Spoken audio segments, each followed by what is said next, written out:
Thank you. Thank you. I'd like to begin by thanking Mother Mary Kate, the vestry, and of course, Chancellor DeStefano. It is a great honor to address you today, and I am humbled to be the commencement speaker for the class of 2020. These are unprecedented times. And for you graduates out there, I cannot imagine that this is what you thought your commencement would look like. And with you, I grieve the lost opportunity for ritual to appropriately mark the end of this important chapter of your lives. And so I thought perhaps the most helpful thing that I could do would be to give you a taste this morning of exactly what it is you're missing out on. First, the commencement platitude. Graduates, let me take this opportunity to remind you that you are the future, that today is not an ending, but a beginning. And like the generations that have come before you, I encourage you to pursue your passion, that you are called to be true to yourself, to get out of your comfort zone. And so as you embark on this next phase of your journey, know that the future belongs to you. So in conclusion, I'd like to quote the Reverend Dr. Martin Luther King Jr., Gandhi, Maya Angelou, Dr. Seuss. Darkness cannot drive out darkness. Only light can do that. Be the change you want to see in the world. People will forget what you said. People will forget what you did, but they will not forget how you made them feel. And finally, oh, the places you'll go. Whew. See? You're hardly missing anything. We got through a typical commencement speech in record time, and you didn't have to sit in the withering heat or the snow in the football stadium for hours without the chance to even walk, and we avoided the obnoxious family with the air horn. The gospel today comes from Jesus' farewell discourse in John. It's kind of like Jesus' commencement address to the disciples. And these disciples find themselves in a similar place to the rest of us. They're about to embark on the next phase in their journeys, and they face an immediate and uncertain future. And looking forward, all we really know is that the future will not be like the past, and it will not be like the present. And in this moment, what I want Jesus to say, and what I want to say to you, is that everything is going to be okay. I want to say that, like Philip, begging and pleading, that's what I want to hear Jesus say. But Jesus doesn't, and I can't. Stephen is a reminder that in the new normal, everything will not be okay. There will be many parts of the past that we wish to leave behind, but persist and follow us into the future. Stephen is stoned. Ahmad is murdered. And our loved ones die unnecessarily to an indiscriminate and unjust virus. And yet, if we can suss through John's word soup about exactly who is in who and which one of these divine beings we must believe in, Jesus does offer promise to the disciples and to graduates of a life with Christ.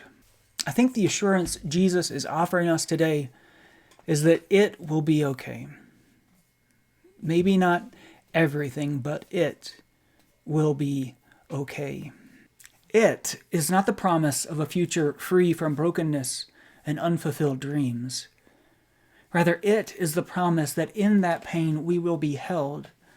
We will be held inside the literal body of Christ, held together by one another, by the mosaic of faces you see on the screen, by the hands of God that have always been at work in the labs and hospitals and grocery stores. It is perhaps most importantly the promise of the work. It's the promise that while our faith and doubt will come and go, while our lives will be marked by bravery and cowardice, the work of God will continue.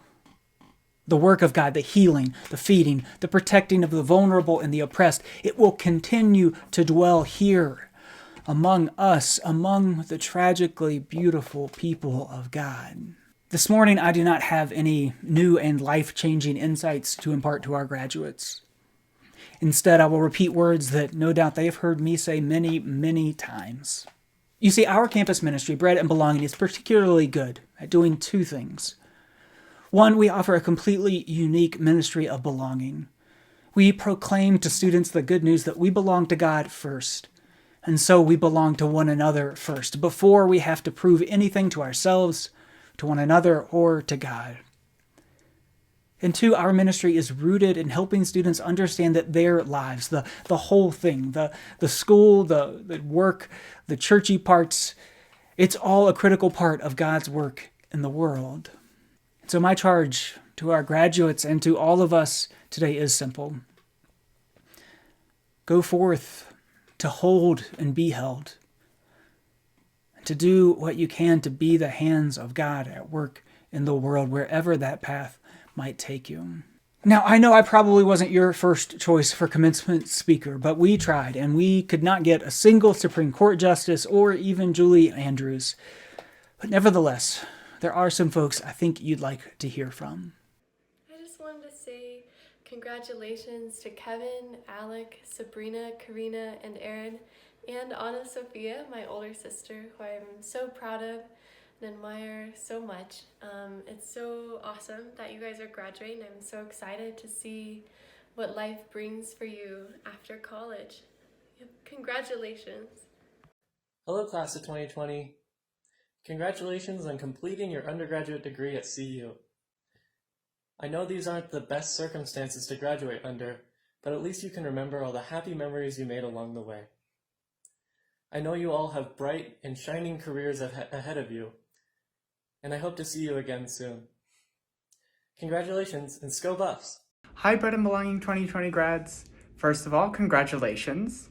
Second, may I say that I'm so sorry you won't get the opportunity to be thoroughly scorched during the long and rambling outside graduations. And secondly, now that you've made it, now that you've gotten here, I want to welcome you to the Bread and Belonging Lutheran Campus Ministries alumni group. We're so glad to have you join us, and we're so excited for what's going to happen with you in the future. Anyway, congratulations. Happy graduation, Kevin, Alec, Karina, Sabrina, and Anna Sophia. I'm so proud of you. I know that graduation this year probably doesn't look anything like you were expecting it to, and not a lot about your senior year probably has. But you know what? College is a time for new experiences and to learn how to deal with these situations, and I'm so proud of the way that you guys have been able to deal with everything that's happening. And as this chapter closes, I'm so excited to see where you'll all end up. These next few years of your life are so exciting, and there's so much out there beyond college, and you guys are all going to be super successful. I'm so proud of you, and congratulations again. Hello, everybody. This is my sister, and we just wanted to congratulate all of you seniors who are graduating this year, right, Christina? Yes. Because we know that to graduate under these circumstances must be really difficult, and it really sucks, I'm sure. And so, we just wanted to wish you all the best, right? Yes. And I think, maybe just go eat some cake, because that's always a good way to celebrate, especially if you can't have, a big party. So just wanted to wish you all congratulations, and we hope that you stay safe and healthy. Hi. Congratulations to you, Anna Sophia, and Karina, and Sabrina, and Kevin, and Alec. You did it! Congratulations, 2020 graduates. It's such a shame that we don't get to celebrate in person this May, but I wanted to let you know that the last few years have been so good. Getting to know you, getting to laugh with you and pray with you and cry in front of you.